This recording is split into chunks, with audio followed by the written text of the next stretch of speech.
I'm recording. That's very exciting. I know. Look at you. How are you? I'm fine now that I see you. Your hair is longer. It is. I feel like you should stop recording and then we should catch up real quick and then you start recording again.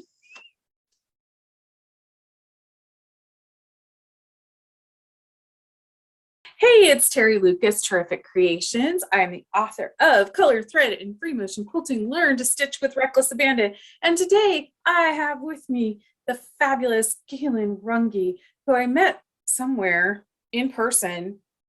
I don't remember. It was a quilt market. Quilt market. Yes.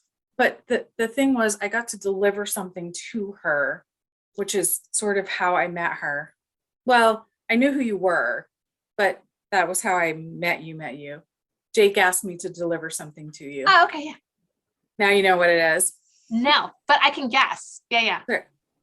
Gailen has been with C&T for 20 years and is like this amazing idea person. And what is your actual title with C&T? I'm the creative director, and that title is usually used kind of in marketing. We kind of made it up for book publishing. I basically oversee editorial and production. That's a lot of work.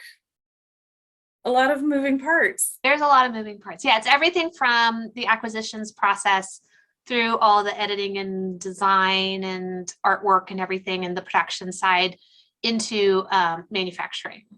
Ooh, when it hits the warehouse, I hand it off. Oh, so you're really involved from the word go. Yeah. And what got you to C&T?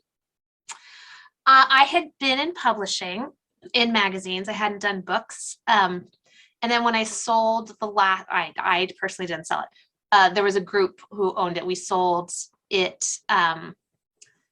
to the parts out. And so I had time and I started my own custom making quilt business because I started making quilts back in 1991. And I discovered that I am a fabulous businesswoman for other people. I'm a crappy businesswoman for myself, right? Everybody got the family rate and, it just wasn't great. And I missed that publishing team, everyone's pitching in together kind of atmosphere. So I still do. I live in Oakland and C&T's in Concord, and it was kind of like Mecca, right? So I saw a job ad for a technical editor and I didn't apply because if they said no, then the dream's over, right? So I finally got up the guts and applied as a technical editor at C&T. And I got the job, although the senior technical editor at the time, she interviewed me. She had me bring in quilts and I brought in my quilts. I'm all excited. I put them on the table and she's looking at them and she goes, mm-hmm. Oh.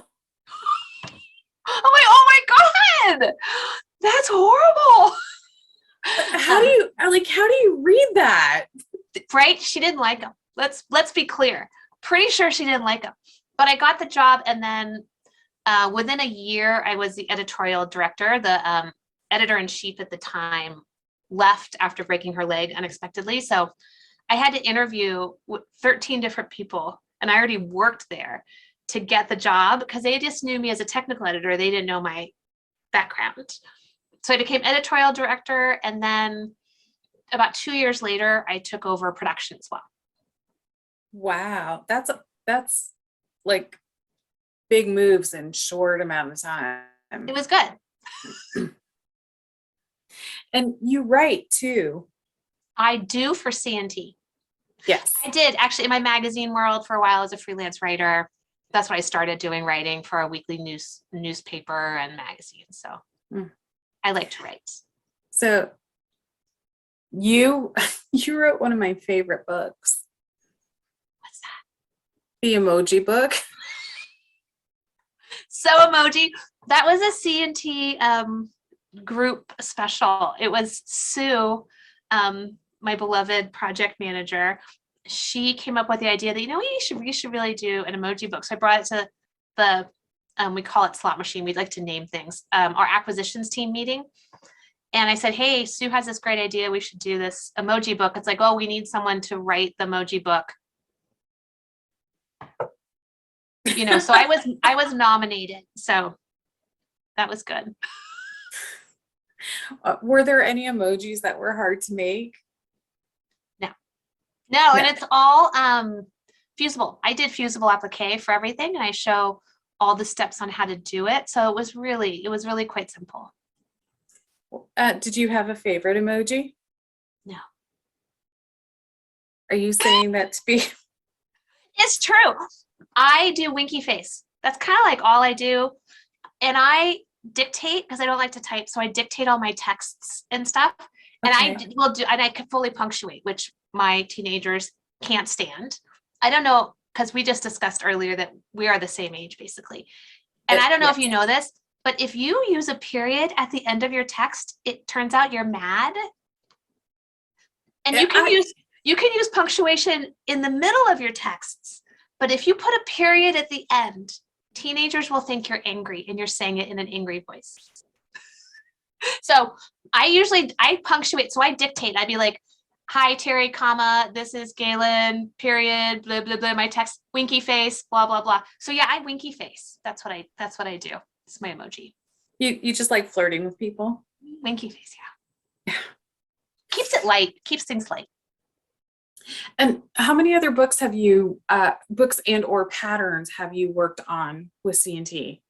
Like writing it myself? I mean, because I've worked on technically, reviewing things and everything, hundreds, but right.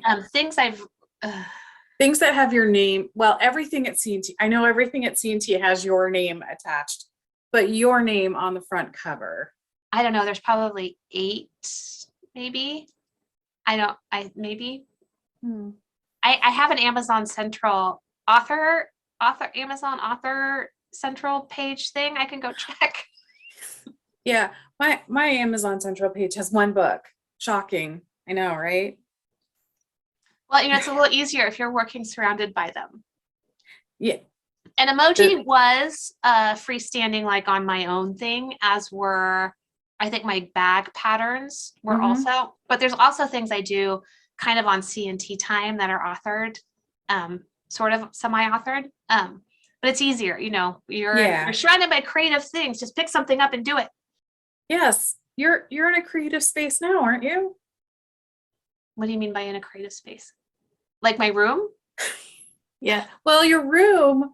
Well, I could mean, that has another connotation to it. You're in a creative space. Like what's going on inside your head? Nobody really wants to know what's going on inside my head. Whole lot of crazy things, whole lot of stuff. I'm so shocked by that, Gailen. No. Like I know you are like a creative type person where like you have ideas running through your head all the time. If your creative brain is anything remotely like mine, the ideas come through, they're really fantastic, like they're amazing, they're great ideas, and then you get over here and they're like, okay, I did it, I'm done. Yeah, done. Yeah, it doesn't matter if I actually make it or not. You're done. You're done with the topic. You've completed it. Yeah. So are you more of a process or a project person? I am 100% process. And what is like on a typical project, what does that look like for you? Like on a typical like quilt design phase kind of thing, what does that look like for you? Quilting is a little bit different. Quilting and garment sewing, I tend you to do finish both? things. Yes. Okay. My studio walls have patterns and muslins kind of hanging all over them. But I tend to finish it, right? Because I want to wear. Okay. I made this sweatshirt. I want to wear the sweatshirt or the leggings or whatever. And I get the quilts done to the point that the tops are done, but they're not quilted. I used to have a long arm. I still do have a long arm machine. It's been in storage for 23 years now. And it's one of the original like APQ one. So it's ancient. It's a dinosaur. And so I would finish things when I had that up, but for me, it's just, I love beginning when I'm first designing something like a quilt. I love when I first start cutting the fabric. By the time I'm done cutting the fabric, it's kind of old. I love piecing the blocks for the first 2/3, and then the last third, I'm kind of over it. And then putting the top together. And then, by the time that's kind of done, I'm kind of done with the whole thing. But for most, like, I am a serial crafter, so I start new things all the time because I want to learn how to do them, and I have to learn by trying. So I like to buy all the stuff involved. That's really fun. And organizing it. If I can get a little organizer and organize whatever the supplies are, I like to do that. And I like to do it enough so that I know I'm confident in my ability. And so I can have everything, and then I'm kind of done for a while, and I'll put it away. And then I can pull it back out in a week or in 5 years or something. I know I can pull it back out. And most things I tend to keep around and try. I have some failed attempts next to me somewhere on this counter. Clay, and I tried some miniature things in clay, and it turns out that miniature is not so much my thing, and clay, not so much my medium. So those things might not be kept forever. I probably will. I'll probably move them to the storeroom though, and not have them in a drawer in the studio. But that's the first craft I think I can think of that I felt like, not my thing. I'm kind of a failure. What other crafts have you delved into? Quilting and sewing for sure. Hand making bags, all that kind of stuff. Knitting, crochet, cross stitch, embroidery. I can show you something I embroidered. Do you want to see I have one here. I was fixing some things for my husband. Hold on a second. Okay, it's his barbecue apron. Okay. Oh, that's amazing. So it was all like silk ribbon embroidery and other embroidery, but I like to do handwork on road trips because I don't like to watch the road.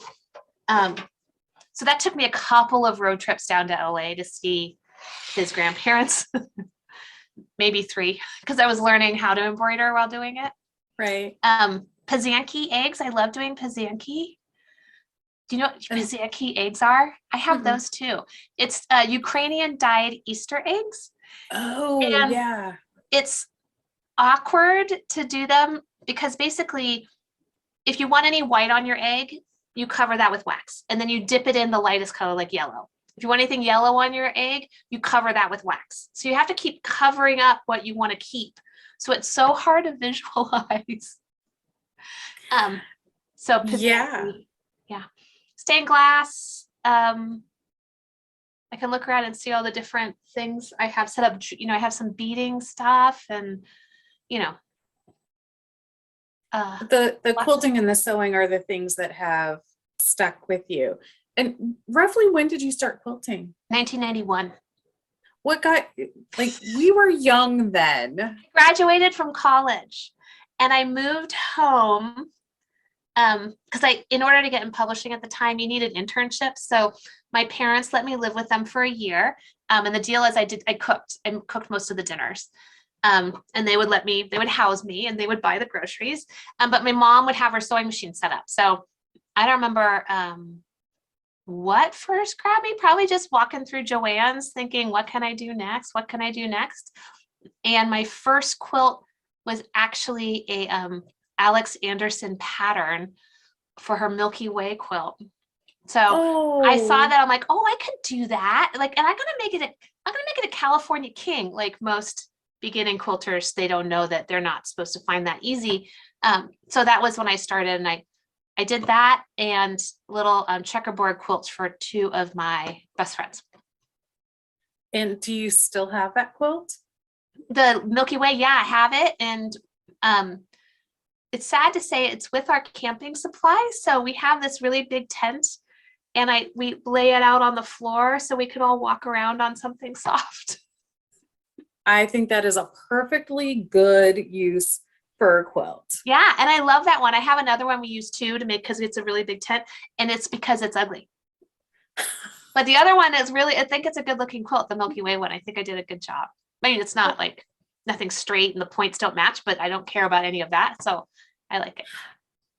You know, for a beginner, I think that is having your points match and things be straight. That's a really lofty goal. I think it's overrated. Even today, having quilted for the last, what year, 30 something 31. years. 31. Yeah.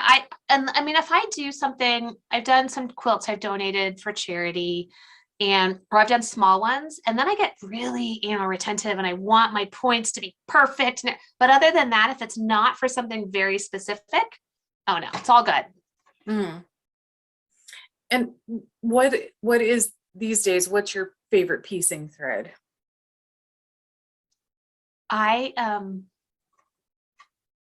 See, I know with your book and everything, I should have. Hey, now look, my book aside, I want to know what you do. Because not everybody is as into thread as I am. I have 4 of those plastic bins that hold all the spools, color coordinated and everything. Almost all of it is Coats and Clark from whatever I can get on sale at the store. But if I'm making something special, I will go and get some other nice thread, whatever Gutermann or whatever happens to be at that one quilt store that I'm going to, and I can get it in the right color at the right price. There you go. I'm a little bit cheap. Frugal? Isn't sure that? You can call it. I'm a little bit cheap. Frugal sounds really nice. I'm cheap. That's good. I really love your honesty. I love your honesty. Like, yes, no, I'm just going to admit it. I'm cheap. Do you mean to tell me you've never quilted with silk thread? No. Oh, I have quilted with some really nice thread that was either samples I got to try at C&T or gifts from my mother-in-law. She would buy me thread. I was more actively quilting when she was alive. She passed away 18 years ago. So I still have a lot of variegated thread and stuff from her. Oh, how fun. So you're not the only quilter in your immediate family then? My mother-in-law didn't quilt. She would just support my habit. My mom quilts though. My mom is a wonderful quilter. She's an artist. She does a lot of mixed media and stuff, but she also incorporates quilting into her mixed media, but also makes a little bit more utilitarian, lovely, fun quilts for everybody in the family. And yeah. Which is fun. Yeah. Which is fun. So before we started recording, we started talking about finishing quilts, which was partly why we went on into the whole process versus project thing. What's your take on finishing quilts? I think that if you have a reason to finish them, please finish them. I didn't understand. I didn't even know. I just thought I was wrong, right? And I'm bad. I didn't know there was a difference between someone who was kind of process oriented in crafting and project. We have a lovely woman, Sophie, at work, and she used to own a knitting store. And I was looking at some of her knitting stuff, and I was saying, you know what, Sophie, I feel bad. I shouldn't take anything because I'm so slow with knitting and I don't finish things. And she's like, oh, well, it's because you're a process knitter. It's fine. I'm like, what? What are you talking about? That's process knitter versus projects. And so she explained that people who are process oriented like the process of it, but finishing it isn't a huge thing. So I do have quilts around me hanging on my walls now that I will finish, right? There's a flame quilt over on this wall for my husband. And as soon as I get my machine fixed and it stops tangling up as I get close to the edge, I'll finish that one. I have an Our Lady of Guadalupe quilt I'm going to finish. Not sure what I'm going to do with that one, but I love it. And then I have a whole... I have wall space. Yeah, I have a friend who I think would be interested in Our Lady of Guadalupe, who's nearby me, who has first dibs, but we'll see. All right. Okay. I have second dibs. I have drawers and drawers in my closet in here and a bin in my storeroom of quilts I haven't finished and I have no intention of finishing. Either because what I was doing when I was making them is done. Like I have one top I was making for my ex-husband, but I have no need to finish that at this point and no desire. And then I have a couple that I had started. It's like, oh, I'm gonna learn, how to do this. And they're hideously ugly. Like, oh my God, I can't finish that. That's horrible. But I also can't throw it away. And I have the luxury of space, so I can store these things that will never be finished. I don't have to finish them. No, you don't. There's no rules. So what's the longest what's the longest piece that you've had around? There was that hideously ugly flannel bow tie quilt made with plaids that shouldn't have been started, let alone finished. But I did finish the top, and I made that when I was still working at Brew Your Own magazine. So that, that's actually only from like the mid 90s. It's been around a while. No, Unfinished. You know what? Actually, I think I'm actually glad that you started that quilt. Why? Because you can now say, yeah, first of all, stitching with plaids is a pain in the rear end, and then but also sometimes there are quilts that it's just okay to not finish. It doesn't have to be ugly. It doesn't have to be a bad idea to start with. Just no. In and of itself, it's a good the plaid, it's a good idea. Oh, nothing wrong with it. I just had collected all these plaids and I thought, oh, they'll go good together. They don't go together. This doesn't, no. And I did another one like this pinwheel thing. It was this great technique though. I don't remember what the book was called, but where you sew blocks together and then you cut them at a little bit of an angle and then you cut them again a little bit of angle, but I used homespuns. So with so much stretch, right? And every edge is a bias and it was a nightmare. That didn't get finished because it was an impossibility to actually finish this. Right. That was just a bad idea. But yeah, you can start things and just not finish because you don't want to. Well, and I love that. Just because you don't want to. Like there you have it, friends. If you learn anything from Gailen, you don't have to finish it if you don't want to. Yeah. If it's got too much bias, and you're not comfortable with it, don't do it. Don't do it. What's your favorite C&T product? I know this is going to sound like a big commercial for C&T, but like that's I can't pick a favorite product. Kraft-tex. No, I can't. There's not. We have so many great rulers and paint Kraft-tex. A lot of rulers and all that kind of stuff. Kraft-tex? And there's Kraft-tex. There's substrates. See Fast Diffuse and Timtex also. Yeah, they're so much fun. No, those two though, for Halloween costumes in particular, there's so much potential. But I think the one I've gotten the most fun out of would be Kraft-tex. That's what you use to design the bag patterns? I do. Yeah, the point of the bag patterns was to come up with patterns to use with Kraft-tex, but I use it, I'll make wallets and stuff with it. I don't do much with it that's not small kind of craft sewing bags, some home deck type stuff. What's the biggest thing that you've ever made from it? The biggest thing? I have no idea. Like a big picnic baskety kind of thing. My mom used it most recently for a Halloween costume for my nephew and did an amazing job. And there were massive components to that. But yeah, I tend not to use it on scale. Small is good. And how many patterns did you design with that? I have no idea. Maybe four. Backpack, a couple of bags. And they're up on the C&T website, which I will post links because the ones that are still in print are definitely there. But there's also a lot of free patterns and other books we have for Kraft-tex. People can go, you'll have the list, but they can just try it with some of those little free ones. Well, I've quilted on Kraft-tex and then made something out of it. I made, you know what I made? Make. I made, I, again, before Gailen and I got on here recording, I was working as a sales rep. And so I had a GPS, a freestanding GPS. And I made You're dating yourself tote. here. What's that? I know.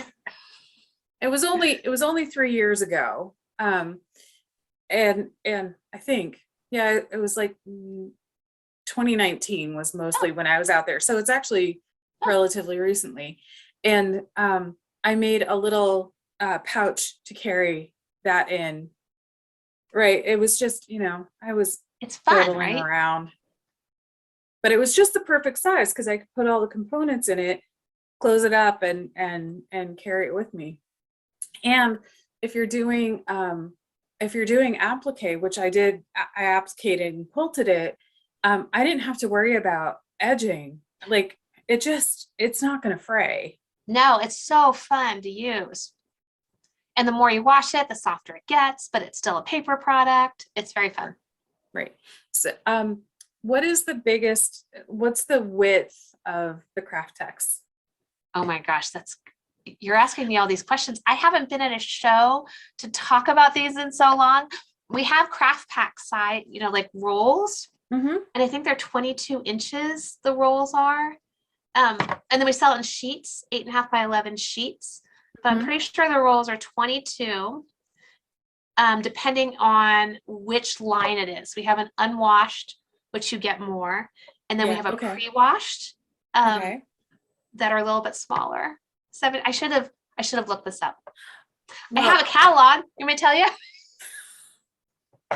It's all good. It's okay. When I post this on my website, I'll go ahead and put that in there. So, what other crafts do you do? I know you said knitting, crocheting, that kind of, what else are? Seriously, hold on. I was putting away the Christmas ornaments. Are you ready? I use quilting elements in my pysanky, just saying. Wait a minute. Well, quilting is life, right? Here, I did like feathers. Oh, wow. On this little pysanky egg. I can see that being done in Kraft-tex. Right? It'd be so much fun. Little applique, like applique patterns. I think I based this one on an applique pattern. Oh, that's pretty. Yeah. So no, pysanky eggs. Yeah. That's one I do come back to. It's kind of surprising. I never thought I would, but it is something. I cook. Cooking is another one of my, I kind of consider it a craft. Oh, it is. I think cooking is a craft more than baking is a craft. Baking's an art. I don't really have that ability so well. Hence. Are you good at baking? Yes, I actually am. I love telling the story. I've told it on my blog a number of times, but when I was in the 2nd grade, I got a book that I cannot find for the life of me. So if you ever see it, run across it, just pick it up. I will pay you money for it. It was called How to Bake a Loaf of Bread. Okay. And I went home, and my mother always had yeast, and I followed the directions in the book. And by the end of the day, we had a loaf of bread. Yay! And bread's apparently the kitchen was a hot mess, but there's something dynamic about this, and this is going to sound really odd, but the science of baking, the exactness of baking, that resonates with, inside my head with quilting. There are some similarities. Yeah. But like there can be a real exactness, but there's also, once you learn what the elements are, you can kind of switch them in and out and use different flours, so there's things that you can do with it. So yeah, there's certain rules that you follow. You know what quilting is the most similar to me? So most similar to, in my mind, my experience is tiling. Yes. If you like designing a tiling pattern or something, because in quilting you have seam allowances, and tiling you have grout lines. So the math is totally the same. Yeah. Oh yeah, I can totally see. I mean, quilting and baking, quilting and tiling, it's all good. Right. Cake decorating, I'm your girl. Wow, really? That's awesome. Mhm. I do not have that ability. I yeah, I do. Making bread I can do, and Yeah. pizza dough and all sorts of bready kind of things. But like, I can make a cake, but no one's going to be begging me to do that. Oh, come on, Galen. You know, next time you're at market, actually, I think I promised Amy next time there's a fall market, she'll get cake. Especially since I live here in Texas, I I can. can be nearby, maybe, and I could reap the benefits of standing nearby while she's getting cake. I could get some cake.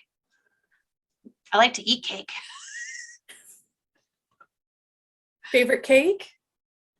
It's a family cake called hot milk cake. Ooh, interesting. Mhm. My ex-husband called it dry milk cake. My current husband kind of agrees.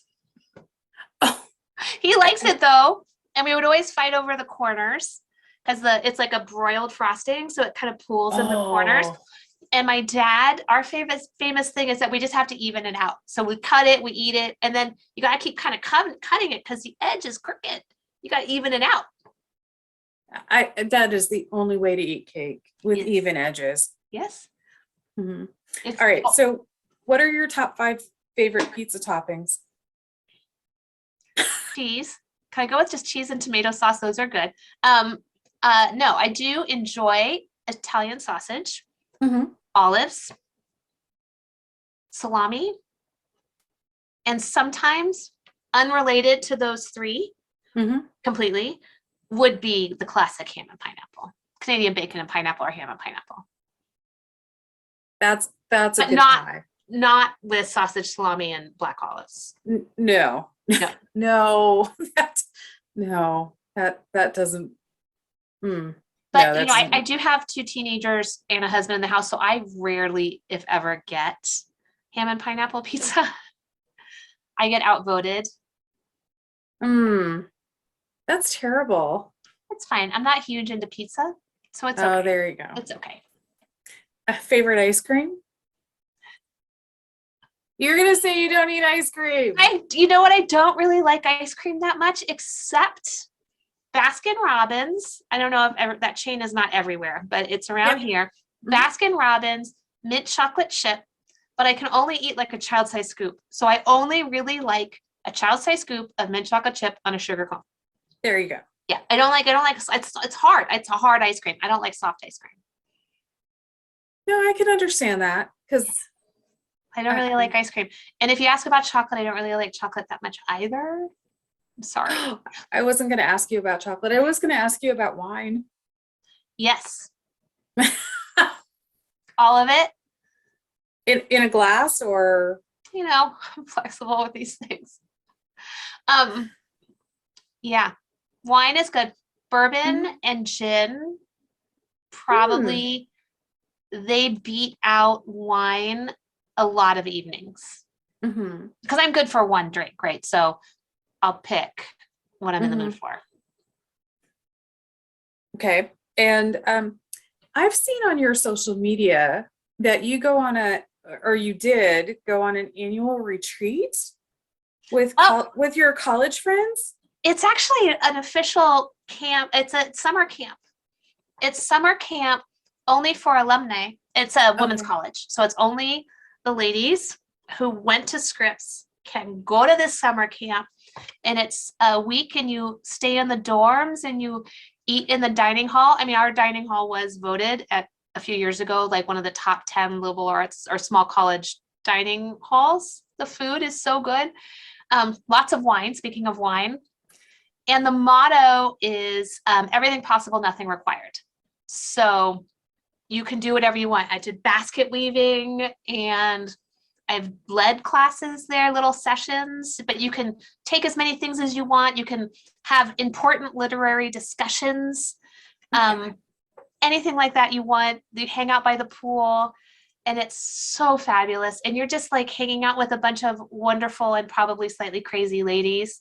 I think the class of 70 in the 70s, 72 or 74. They're the ones who originally put the camp together. So there's a lot of people from that era. And then we're also getting a lot of newer campers. So I kind of meet women of all different ages and different walks of life. And it's so fabulous. But we were not in person the last couple of years. So as of now, this year, we're still going to be in person, but hopefully hybrid so that other people who can't be there can take part. But yeah, I've been on the creative caucus for that for the last, I think, 5 years now. I love it. Oh, wow. So you're in the background planning like what's coming. Yeah, it's put on by the campers. So the school helps support us and helps provide funds. We don't cover it all with our, because it's only like $400 or something. It's really quite inexpensive. And so it's sponsored by the college, but we do all of the organizing and finding the speakers and setting up the program and everything. But it's great. Oh, how fun. And the campus is gorgeous. And yeah, it's definitely like a wonderful emotional and creative reset. Oh, wow. So it does sound like that does sound like a really great way to spend an entire week just kind of refreshing and recharging. I think it's like three nights, 3 official nights. 3 official. Oh, so it's not super long either. Not super long, but 2 of my girlfriends with whom I went to Scripps, they go with me most of the time. I've been there without them, and I just got to meet all sorts of new people, but it's so fabulous. Yeah, your face really lights up when you talk about it. Yeah, well, it's a great school too. I mean, it's a very special place. And so then what's your degree in? American Studies, English, and Backstage Theater. So I did a major and a minor and then like a concentration thing. Oh, wow. So you're one of the smart kids. I am smart. Yeah, I can agree that I am a smart person, as are you. Well, yeah, slightly different ways. So there was one other thing. Nope, actually I got it all. So how did you meet Jake? I don't know what came first, right? So did I meet her at a quilt market, or did we start working on a proposal for a book with her? I don't know. She was published before. She was published with C&T long before the magazine. Yeah, but so would she have been at Quilt Market for any reason, or Road to California or something? I have, you know what? I don't. So much has happened in the intervening years that it's hard to remember where everybody came into my life. I'm just so glad they all did, but I couldn't tell you exactly when. I'm trying to think, because Jake's one of my favorite people in the quilting world. Mine too. She's delightfully astute about so much in the quilting world. In life in general. And I met you through Jake. Yes. So that's, and we just hit it off. Yeah. Trying to think, like, I still can't remember which it was.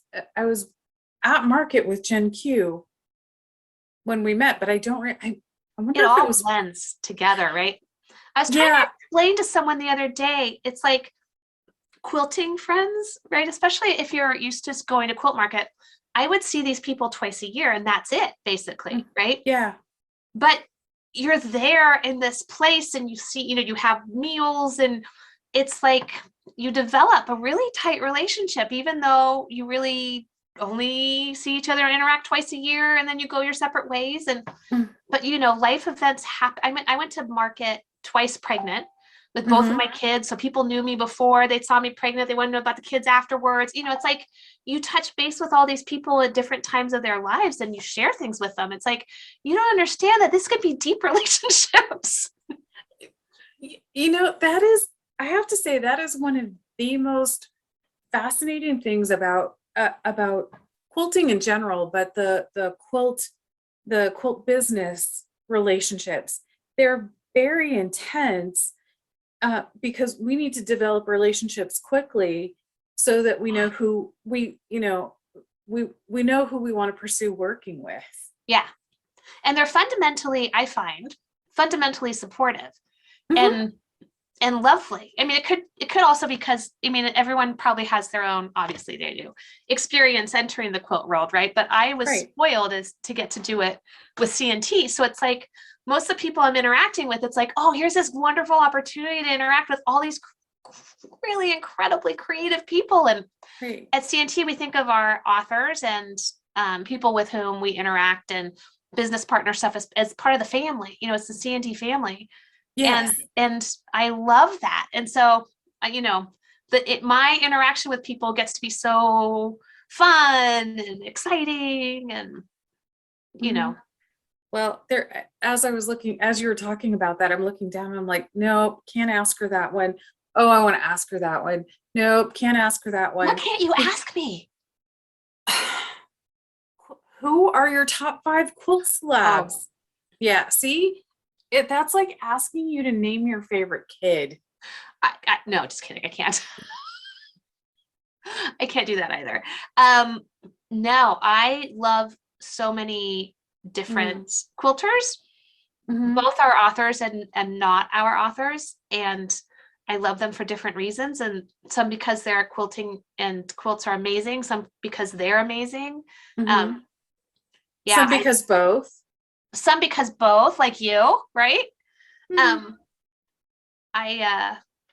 there's no way for me to pick favorites.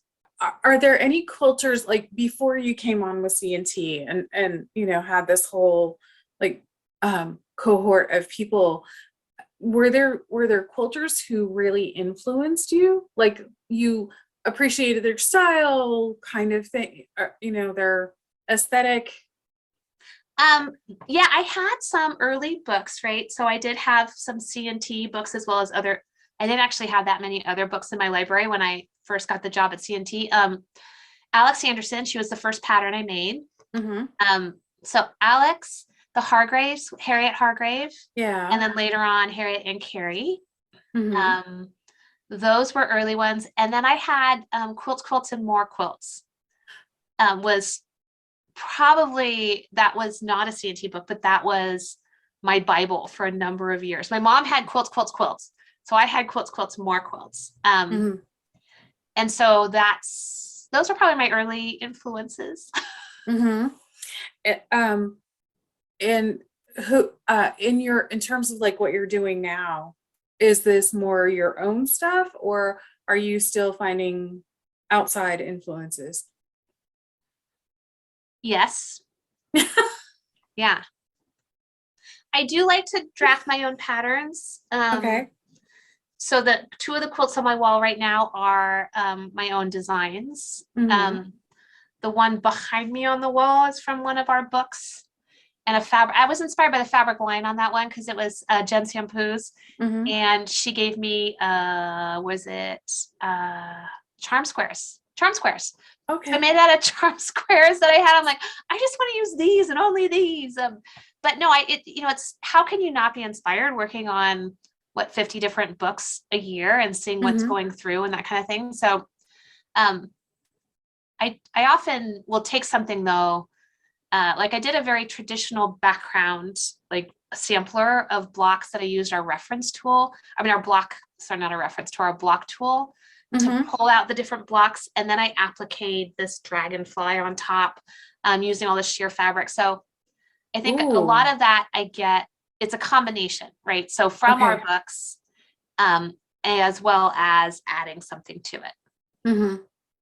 So the books then, and I think this is kind of like an as you as it creates so many design possibilities. So the books then are the source of inspiration, and then you add the whole Gailen touch to it. Yeah. I love how you started. Like, Oh yeah. Yeah. what hints would you have for uh, people who would like to be authors and publish with C&T, or publish with C&T? What are my hints? Have something in mind that you love to do. So, and something that you will love to do for the next 5 years. some people come to us saying, oh, I do this, but everyone loves this and says I should do a book by it. But it's like, if you hate it, because as you'll know, Terry, right, you have to live with it while you're proposing it. And then you live with it during the course of writing a book, which can take different amount of time, right? Some people write books really quickly and others don't, not naming any names. And Scary. But then we also, one of the things you need to do is be able to teach it and teach from the book and talk about it and be excited by it for kind of a big chunk of time. So make sure you like what you're writing about, and then just come up with the ideas. You don't have to finish anything, you don't have to have the book written. You can just have the idea, and it might be right for us. It might be right for somebody else, but you just got to try it and put it out there. And when they're proposing, are there any, and I'm asking questions I actually know the answer to. What are like 3 things that they need to have in their proposal? Well, we need to know the subject and scope. We need to know who you are and why you want to write this. We'd love to know what your hook is. So what's going to make someone want to pick it up and say, oh, look at this book. This is great. What's going to make it stand out against competition if there is competition? Those are 3 things. Perfect. Did you have 3 other ones that you would include? Which ones would you include, Terry? Well, I think a good looking project, like something, fairly decent photography, and you can do fairly decent photography with your cell phone. Yeah. Because from my perspective, having proposed to you guys twice now, the pictures actually helped. But I will also say you guys helped me figure out what I do, which is I know that sounds a little strange, but it's true. No, I totally get it. So, and so good pictures, because on your end, you guys need to see not only what, kind of who we are, but what you're looking at. Also be flexible, because sometimes things take, a weird right or a weird left turn, and an ability to go with it because it broadens your horizons is dynamic. So they're not, good pictures. Yeah, that's great. Flexibility is key. And also, I would also say a willingness to let go of something that might not work in the book. Or if you have too much content, an idea of what can come out without compromising the overall book. And seriously, this was one of the key things for me. Trust the people on the other end. Not only do they know what they're doing, but there's putting a book together is really a collaboration. It's our ideas, it's our concepts, it's the stuff that we're teaching, but it's also how you guys it's how the publisher can sell it and be a part of it and get behind it, and know that on the publisher's end there is a cycle to this. So, which is why, you're looking at 2 to 5 years, and the publisher is doing 18 to 24 months of promotion of your book. Yeah, because it is hard, right? Unfortunately, we're not in the business of publishing books. We're in the business of selling books. Right. If we just published them and no one bought them, we'd be out of business. Exactly. So yeah, there is that element of it has to be a viable product. And sometimes it is hard to give up a part of your book that you love, but it just might not be right for that book. But another thing that I would really recommend for people who are interested in writing a book, but they're not sure, or they need time to develop the idea, or they need some more feedback, whatever it is. Terry, about Creative Spark online learning. So some people don't know is that, for those of you who don't know, C&T also has an online learning platform where it's sort of, some of the classes are interactive. It's all video classes. It's on demand when you're ready. But we offer classes by a lot of different people, and they're not all authors. Some of them are authors. Some of them will never be and aren't interested in writing a book, but other people are interested in writing a book, but they're going to do this class first to kind of help develop the materials, that kind of stuff. So that's another avenue for getting your ideas out there and not just in the published, paper form. And that's right for other people. Right. And oddly enough, like just as there are people who are process oriented and then project oriented, some of us are like we're writers, and others are going to be much more comfortable in front of a camera doing it orally. Right. So it is another way and another option for working with a company that that has been in our industry for a really long time. Well, and we have in the past and will in the future, it works out great, take material from a class to make a book from, because we can take stills from the video for the how-tos, and there's all sorts of ways that we can work with it. So it's like, if you're more comfortable teaching a class than sitting down and putting pen to paper, maybe that's how you start, and it may turn into something. Right. And it's, and it's still great to have a book, but as probably as an author, as a quilt industry author across the board, not just C&T authors, obviously, you're not going to become a millionaire writing quilt books. But what it really does help is elevate your platform, gives people something to take home from that class, so they can either keep learning or refer to it, that sort of thing. It does a lot too. Yeah. And one of the things that I love about the Creative Spark platform is that Lee Monroe, who is May Chapel Designs, has great interviews with different authors and different people in the quilting industry. And it's these fantastic conversations about what they do and who they are. And seeing that can also provide that inspiration for honing your idea down to something that is workable and manageable. Right. Yay. There's all sorts of resources, and the podcast and your blog, and right. Instagram. C&T has a very vibrant Instagram account. Yes. So what is one final what is your one final thought of the day? I know I keep asking these big esoteric questions. I want to think that. I don't know. My day started at 5 o'clock in the morning, where I woke up thinking, you know what? I bet the bowls aren't getting clean because the dishwasher is set to only wash the bottom drawer and not the top drawer. And so at 5 o'clock in the morning, I couldn't think about anything else. So I read my book until the alarm went off at 6:40. I came upstairs, and it's set to wash both upper and lower. So I don't know why my dishwasher isn't cleaning the upper shelf very well, but that's kind of where my mind is today in terms of big thoughts. That is a big thought. And what I would encourage you to do is make sure that you have one of those finishing solutions. I just top that up just in case.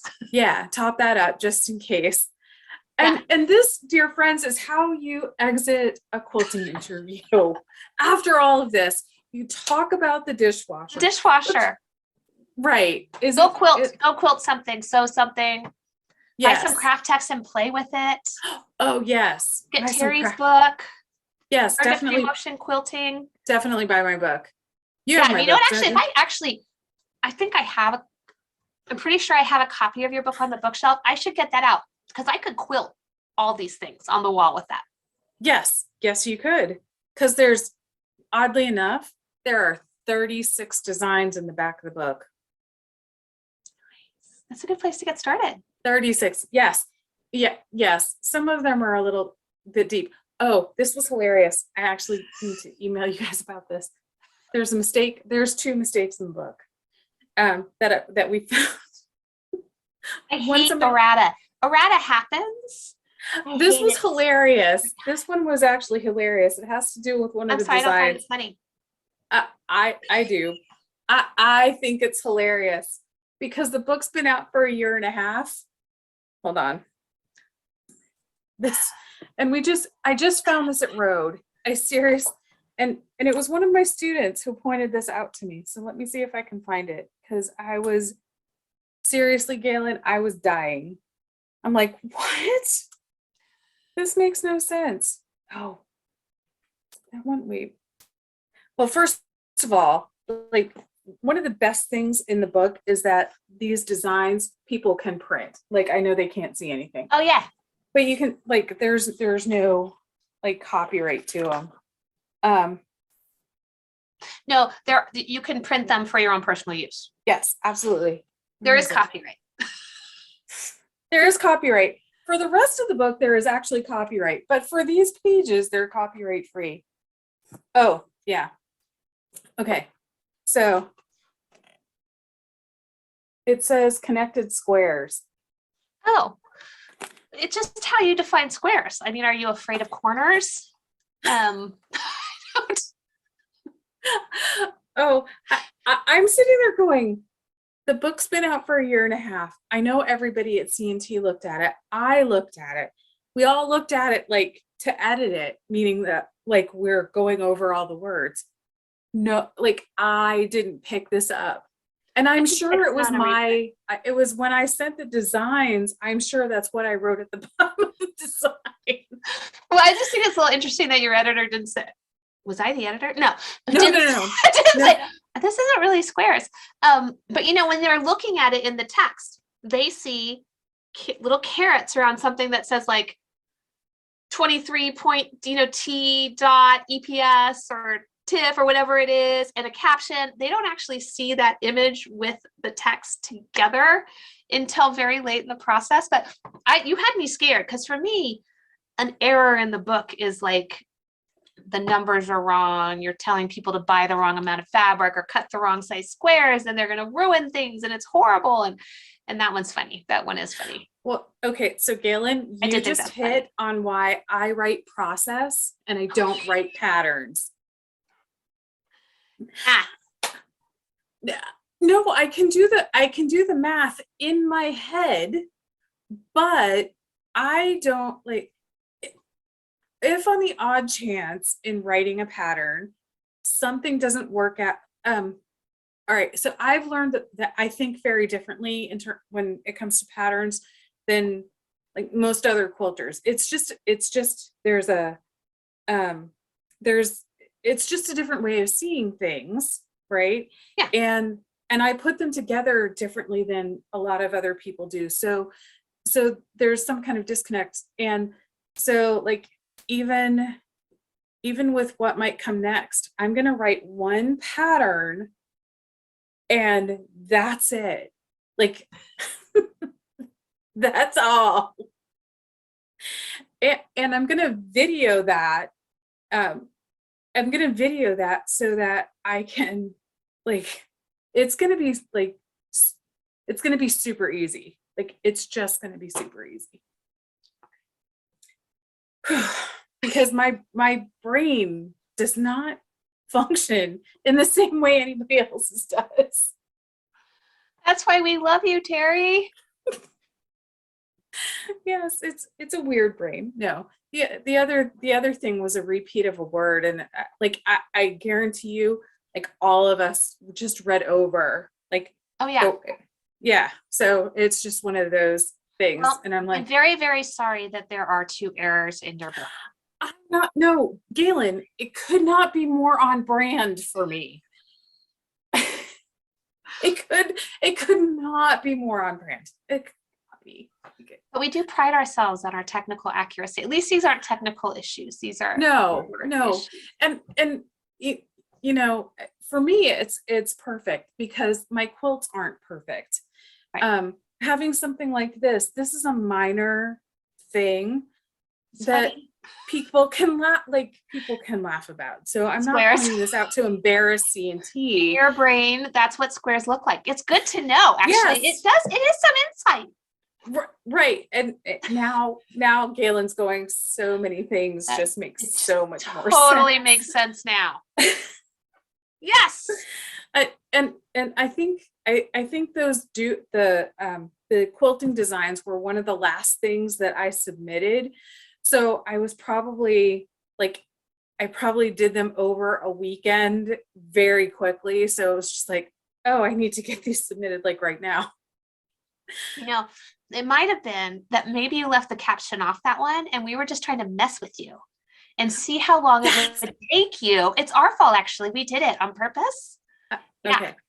I don't know. By the way, I I'll totally loved my editor. Oh, good. She was the best. I'm gonna have to look up who it was. Helen Frost. Oh, who doesn't love Helen Frost? Oh my gosh. Yeah. I'm submitting stuff and she's like, what do you actually want this to look like? Can you be a little clearer? Helen has been, gosh, I think she's been freelancing with C&T. You know, she's also an author, but she was also I think for 20 years as well. Yeah. Yeah, she's been with C&T for a long time. Yeah. We love her. She was honestly, like, if I do get to publish with you guys again, or when I do get to publish with you again, yeah, I want Helen back. Okay. Shh. Yeah. If she's available. Talk to your regular, that she's a technical editor. So talk to your other editor about it. Yeah. We'll see. I have to get off my backside. We can make it happen. Thank you everybody for joining us. Gailen, you are a hoot. Now we're going to wrap this up the second time. Gailen, you are an absolute hoot and just a pleasure, you know, really fun to be around. And I do really have fond memories of the first, although I don't remember when, the first time I met you and what I delivered to the booth. So what did you deliver to the booth? I will edit this part out.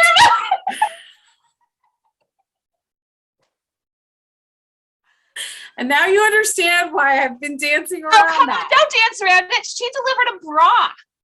She delivered a bra to me because a friend of ours, I have the same weird bra size, and she wanted to be able to try it on. And I love it. I buy those. Thank you. Well, you're welcome. When I'm not working from home, like, what's a bra? Excuse me? Sports bras? Bralettes? Braless.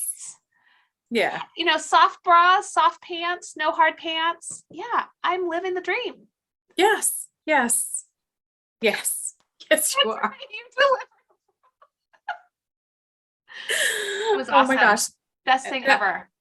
Yes, that was, and I am just, I'm just so glad that I get to work with you. And next time, bring me a cake. Deal. And do you want it in the shape of a bra? Yeah. Actually, I'm pretty sure I could pull that off. I bet you could. All right. Thank you, Gailen. And thank you, Terry. You're welcome. I'll talk to you later.